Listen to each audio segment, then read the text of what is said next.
जनाब पुछी सघां थो अवां जी टोक जो राज़? दोस्तों माफ़ कजे, ख़बर पई आहे त अॼुकल्ह ॾाढो बिलो ते महिरबान आहिनि।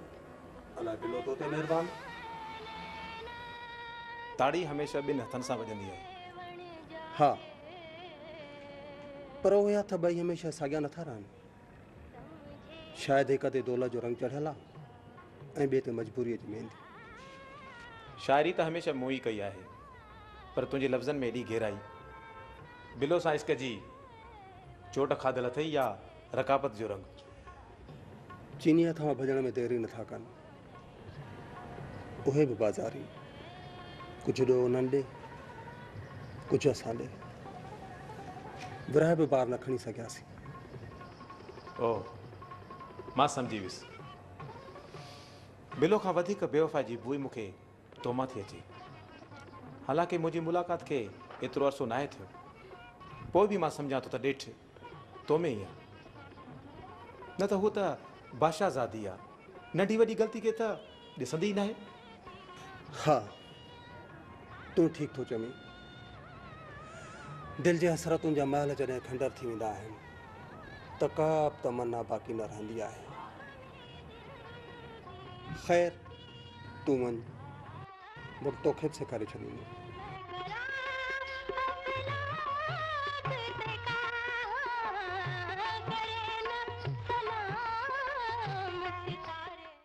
आहे को नसीहत वठण वारो जेको नसीहत वठे। ही ॾिसो, अलाह साईं फरमाए थो त मुंहिंजी ज़मीन ते आकड़जी न हलो। न तव्हां हुनखे ॾारे सघंदव न फाड़े सघंदव, ऐं जबलनि जी ऊचाईअ खे तव्हां न पहुची सघंदव। उहा वॾाई कहिड़े कम जी? उन माण्हूअ जे घुमण ते कहिड़ी वॾाई जंहिंजे पेट में गंद हुजे? इन खां वधीक कहिड़ी ॻाल्हि चवां जो शहर में अज़ान थी अचे त हिकिड़ो दुकान बि बंदि नथो थिए, ऐं जॾहिं गोलीअ जो आवाज़ अचे थो त समूरो शहर बंदि, समूरो। अल्लाहु अकबर, अल्लाहु अकबर। आहे को नसीहत वठण वारो जेको नसीहत वठे। आहे को नसीहत वठण वारो जेको नसीहत वठे। उते छो बीठा आहियो? अचो अचो वठो बेटा, वठो। हलो हलो हलो हे बेटा,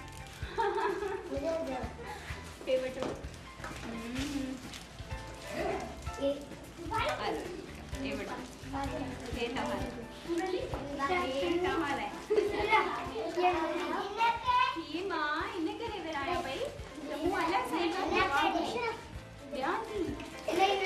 मुझे नौकरी मिलेंदी तो मैं टॉफी मिलाएंगे। मुझे नौकरी मिली वही, हाणे तव्हां सभिनी लाइ टॉफियूं। ठीकु आहे? ही वठो।